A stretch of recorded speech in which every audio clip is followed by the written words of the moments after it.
Hello everyone, ఈరోజు మనం 2024లో conduct చేసిన AP BC study circle paper అయితే చూద్దాము. ఫస్ట్ వచ్చి ఎగ్జామ్ డీటెయిల్స్ చూస్తే మార్నింగ్ సెషన్ కండక్ట్ చేశారు 10 to 12 100 మార్క్స్కి పేపరు. అండ్ పేపర్లో వచ్చేసి నెగిటివ్ మార్కింగ్ అయితే ఏమీ లేదు.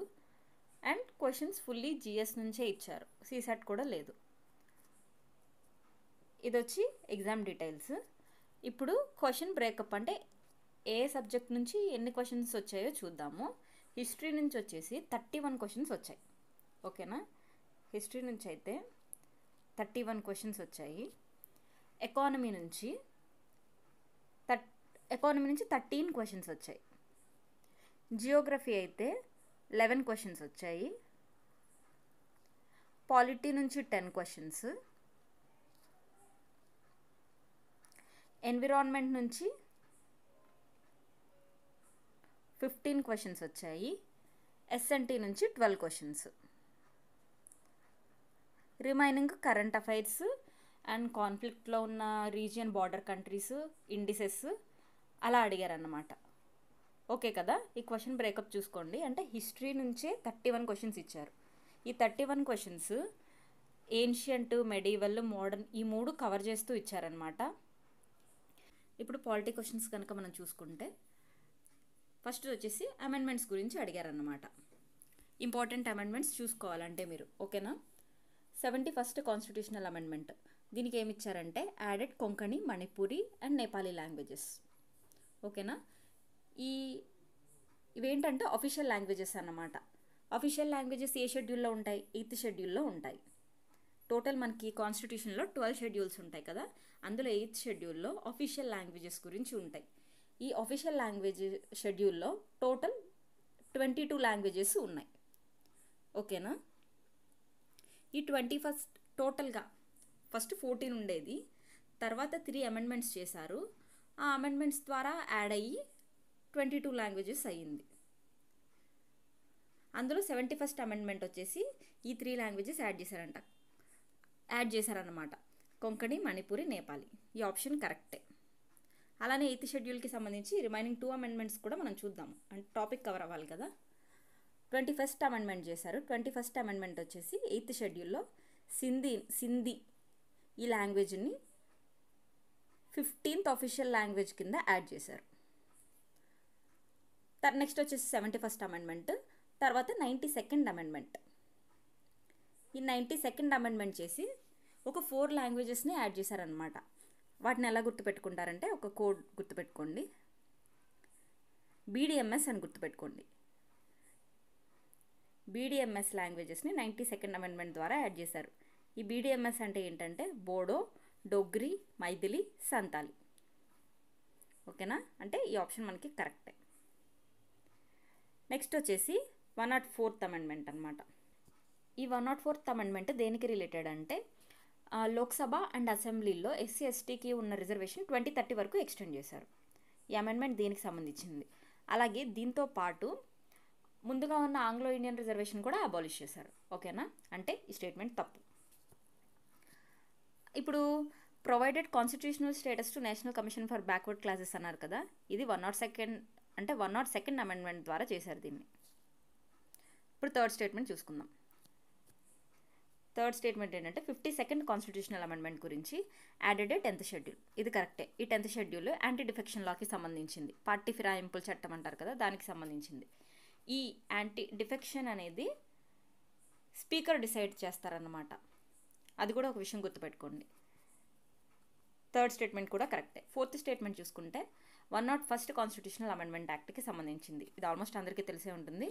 దీని ద్వారా జిఎస్టీని ఇంట్రొడ్యూస్ చేశారు. ఇది కూడా కరెక్టే. దీన్ని బట్టి మనం చూసుకుంటే ఆప్షన్ కరెక్ట్. సెకండ్ తప్పు కదా, సో డి వచ్చేసి కరెక్ట్ ఆన్సర్. నెక్స్ట్ క్వశ్చన్ చూద్దాం. ఇప్పుడు ప్రియాంబుల్ గురించి ఇచ్చారు. నా సజెషన్ ఏంటంటే మీరు ప్రియాంబుల్ని బైహార్ట్ చేసేయండి. అందులో ఉన్న ఎవ్రీ వర్డ్, అలానే అందులో స్పెసిఫిక్గా ఒక డేట్ మెన్షన్ చేస్తారు, 26th November 1949. ఒక్క నిమిషం, 26th నవంబర్ 1949. ఈ డేట్ని కూడా మీరు బైహార్ట్ చేయండి, ఎందుకంటే ఆ డేట్ మోడిఫై చేసి అడుగుతారు. 26 నవంబర్ 1950 అని చెప్పి, జనవరి 26 1949 అని చెప్పి. సో మీరు యాక్యురేట్గా ఉండాలన్నమాట అది. ఇప్పుడు ప్రియాంబుల్ గురించి మనం క్వశ్చన్ చూస్తే ఫస్ట్ స్టేట్మెంట్ వచ్చేసి ఏది కరెక్ట్ అని అడుగుతున్నారు. ఫస్ట్ స్టేట్మెంట్ చూద్దాము. The preamble provides the source of authority of the constitution. ఇది పక్కన పెట్టండి. రాంగ్ స్టేట్మెంట్స్ ఏంటో మనం ఐడెంటిఫై చేయాలి ఫస్ట్. ఓకేనా? అన్ని స్టేట్మెంట్స్ చదవండి క్వశ్చన్ ఇచ్చినప్పుడు. ఇప్పుడు సెకండ్ స్టేట్మెంట్ కనుక మనం చూస్తే the preamble provides liberty of thought, expression, opportunity, belief and worship. ఈ స్టేట్మెంట్ రాంగ్, ఎందుకంటే liberty of thought, expression, faith. ఓకేనా? మెయిన్గా 4 వర్డ్స్ ఉంటాయి ప్రియాంబుల్లో. జస్టిస్, లిబర్టీ, ఫెటర్నిటీ, ఈక్వాలిటీ అని చెప్పి. అందులో ఈక్వాలిటీ ఆఫ్ ఆపర్చునిటీ ఉంటుంది, లిబర్టీ ఆఫ్ ఫెయిత్ అనమాట. సో ఈ స్టేట్మెంట్ తప్పు, సెకండ్ స్టేట్మెంట్ తప్పు. థర్డ్ స్టేట్మెంట్ చూసుకుంటే the preamble has been amended only once by the 44th constitutional amendment act అన్నారు. ఇది కూడా తప్పే, ఎందుకంటే ప్రియాంబుల్ని ఇప్పటికొచ్చి ఒక్కసారి మాత్రమే అమెండ్ చేశారు, అది కూడా 42nd అమెండ్మెంట్ ద్వారా. ఆ అమెండ్మెంట్ కూడా ఇంపార్టెంట్. ఏమేమి చేంజ్ చేశారు ప్రియాంబుల్లో అది కూడా ఇంపార్టెంట్. యాడ్ చేసిన వర్డ్స్ ఏంటంటే సోషలిస్ట్, సెక్యులర్, ఈ 2 వర్డ్స్ యాడ్ చేశారు. అలాగే యూనిటీ ఆఫ్ ద నేషన్ని unity and integrity of the nation కింద మార్చారు. ఓకే కదా? సోషలిస్ట్, సెక్యులర్ వర్డ్స్ యాడ్ చేశారు. లాస్ట్ ఆప్షన్ చూడండి. In the Berubari union case, ఇది 1960లో జరుగుతుంది case. The supreme court held that the preamble is a part of the constitution. ఇది కూడా తప్పే, ఎందుకంటే ఈ కేసులో ఏం చెప్తుందంటే ప్రియాంబుల్ అనేది కాన్స్టిట్యూషన్లో పార్ట్ కాదు అని చెప్తుంది. దాని తర్వాత 1973లో జరిగిన కేశవానంద భారతి కేసులో ఏం చెప్తుందంటే preamble is an integral part of the constitution అని చెప్తుంది. ఓకేనా? ఇప్పుడు ఏ statement correct? First statement correct, 85th దానికి ఆప్షన్ ఏ. నెక్స్ట్ క్వశ్చన్ కనుక మనం చూసుకుంటే ఆర్టికల్ 14 గురించి ఇచ్చారు. ఆర్టికల్ 14 అంటే ఏంటి? రైట్ టు ఈక్వాలిటీ కేటగిరీ అన్నమాట. Equality before law and equal protection of laws, దాని గురించి చెప్తుంది. అంటే చట్టం ముందు అందరూ సమానమే, బట్ దీనికి కూడా కొన్ని ఎక్సెప్షన్స్ ఉంటాయి. అవేంటో చూద్దాం. ఫస్ట్ క్వశ్చన్ చూడండి. Which of the following statements with reference to exception to equality provided under article 14 of the constitution is correct? Correct statement అనేది అడుగుతున్నాడు. ఫస్ట్ స్టేట్మెంట్ చూస్తే the president or governor is not answerable to any court for the exercise and performance of powers and duties of his office till 6 months. ఎప్పుడన్నా మనకి term ఇస్తున్నాడంటే మనం కొంచెం డీటెయిల్డ్గా చూడాలి. ఓకేనా? రాంగ్ ఇవ్వడానికి ఛాన్స్ ఎక్కువ ఉందన్నమాట.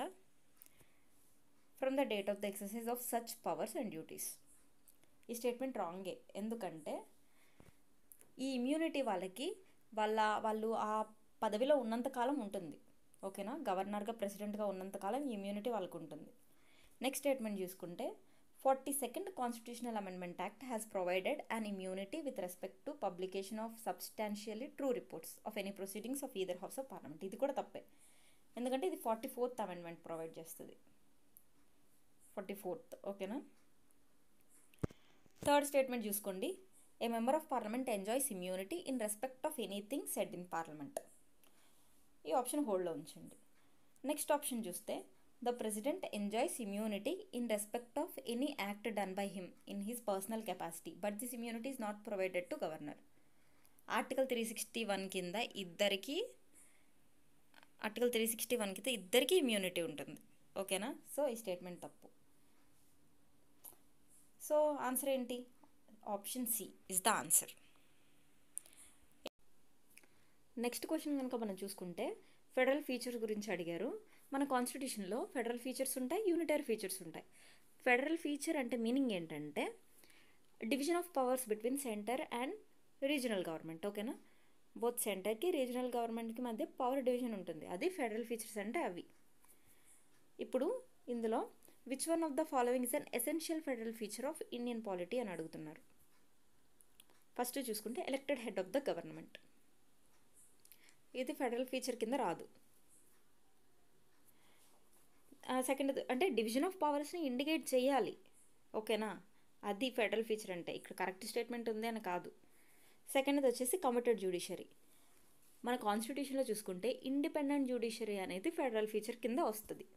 ఓకేనా? థర్డ్ స్టేట్మెంట్ వచ్చేసి అంటే సెకండ్ స్టేట్మెంట్ కూడా రాంగే. Third statement representation of regional parties in the parliament కాదు. ఫోర్త్ స్టేట్మెంట్స్ చూడండి. A written constitution with clear demarcation of powers for both the center and the state. So correct option వచ్చేసి option D. 88th question చూడండి. Which of the following statements about Indian parliamentary system is correct? First చూసుకుంటే the lower house of the parliament can be dissolved by the president on the recommendation of the council of ministers. ఇది హోల్డ్లో ఉంచండి. Second statement చూసుకుంటే the president is the head of the state and the head of the government. నేను మీరు question solve చేసినప్పుడు నేను ఇచ్చే suggestion ఏంటంటే, అంటే ఒక ఆప్షన్ తెలియకపోయింది అనుకో, ఆప్షన్ దగ్గర ఆగిపోకండి, నెక్స్ట్ ఆప్షన్ దగ్గరికి రండి, ఓకేనా? మనకి ఏదో ఒక వే అయితే దొరుకుతుంది. అలాగే ఒక క్వశ్చన్ తెలియలేదనుకోండి, దాని దగ్గర ఎక్కువ టైం పెట్టద్దు, నెక్స్ట్ క్వశ్చన్కి వచ్చేయండి, అది స్కిప్ చేసి నెక్స్ట్ క్వశ్చన్కి వచ్చేయండి, మళ్ళీ సెకండ్ రౌండ్లో ఆ క్వశ్చన్కి తిరిగి వెళ్తురు కానీ, ఓకేనా? ఇప్పుడు సెకండ్ చూడండి, second statement, the president is the head of the state and the head of the government. ఈ స్టేట్మెంట్ అయితే తప్పు. ఎందుకు తప్పు? President head of the state ఇక్కడ వరకు కరెక్టే. హెడ్ ఆఫ్ ద గవర్నమెంట్ ఎవరు? ప్రైమ్ మినిస్టర్ ఉంటారు. సో ఓకేనా? ఇప్పుడు థర్డ్ స్టేట్మెంట్ చూసుకుంటే the advice tendered by the council of ministers is binding on the president. So ఈ స్టేట్మెంట్ కరెక్టే, ఇది హోల్డ్లో ఉంచండి. ఫోర్త్ స్టేట్మెంట్ వచ్చేసి in case the ruling party loses it's majority in the lower house, the leader of the opposition automatically becomes the prime minister. ఇది ఈ option తప్పు. ఎందుకంటే అపోజిషన్ లీడర్ ఆటోమేటిక్గా ప్రైమ్ మినిస్టర్ అవ్వరు. ప్రెసిడెంట్ సెకండ్ లార్జెస్ట్ పార్టీని majority prove చేసుకోండి అని చెప్పి ఇన్వైట్ చేస్తారనమాట, అదొక ఆప్షన్ ఉంది. సో ఈ స్టేట్మెంట్ తప్పు. బీడీ రాంగ్ అని తెలిసింది. ఏడీలో కొంచెం అంబిగ్విటీ ఉంది నాకు, కానీ ఫస్ట్ ఆప్షను రాంగ్ అనిపిస్తుంది. ఎందుకంటే ప్రైమ్ మినిస్టర్ రికమెండేషన్ మీద లోవర్ హౌస్ అనేది డిజాల్వ్ చేస్తారు. సో మనం ఈ రెండిట్లో బెస్ట్ ఆప్షన్ చూసుకుంటే సి బెస్ట్ ఆప్షన్ అన్నమాట. నెక్స్ట్ క్వశ్చన్ చూడండి. With reference to directive principles of state policy which of the following statements is not correct? ఈ డైరెక్టివ్ కూడా చూసుకోవాలి, కరెక్ట్ అడుగుతున్నారా నాట్ కరెక్ట్ అడుగుతున్నారా అని చెప్పి. నాట్ కరెక్ట్ అడిగారు కదా. The directive principles along with fundamental rights embody the philosophy of the constitution. ఇది కరెక్టే. ఈ సెకండ్ స్టేట్మెంట్ కూడా కరెక్టే, ఎందుకంటే డైరెక్టివ్ ప్రిన్సిపల్స్ని ఇంప్లిమెంట్ చేయడం స్టేట్ యొక్క బాధ్యత. థర్డ్ స్టేట్మెంట్ కనుక మనం చూసుకుంటే దే ఆర్ నాన్ జస్టిసబుల్ అన్నారు. అంటే ఇప్పుడు డైరెక్టివ్ ప్రిన్సిపల్స్ ఇంప్లిమెంట్ చేయలేదని చెప్పి మనం కోర్టుకు వెళ్ళి కేసు వేయడాలు అలా ఏం ఉండదు. ఒకవేళ స్టేట్ దగ్గర రీసోర్సెస్ ఉంటే ఇంప్లిమెంట్ చేస్తుంది డైరెక్టివ్ ప్రిన్సిపల్స్, ఓకేనా?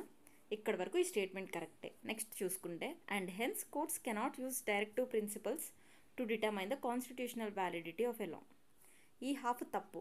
ఎందుకంటే ఒక లాని డైరెక్టివ్ ప్రిన్సిపల్ని, అంటే ఒక లా డైరెక్టివ్ ప్రిన్సిపల్స్ని వైలేట్ చేస్తుంది అనుకోండి, ఈ బేస్ మీద కోర్ట్స్ ఇది అన్కాన్స్టిట్యూషనల్ అని చెప్పి డిక్లేర్ చేయొచ్చు. సో ఇది తప్పు, మనకి ఈ స్టేట్మెంట్ తప్పు.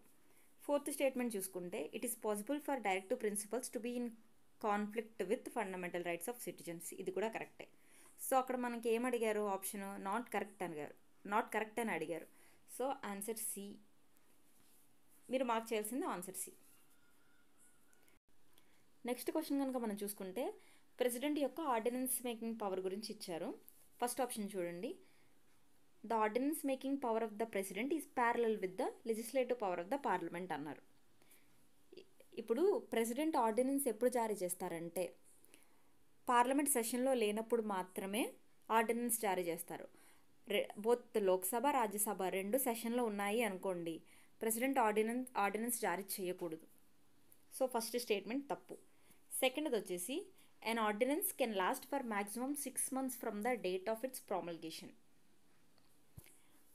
ఇది కూడా తప్పే. ఎందుకంటే 6 months 6 weeks మ్యాక్సిమం టైం. ఎందుకంటే ఈ 6 months అనేది రెండు సెషన్స్కి మధ్య మ్యాక్సిమం గ్యాప్.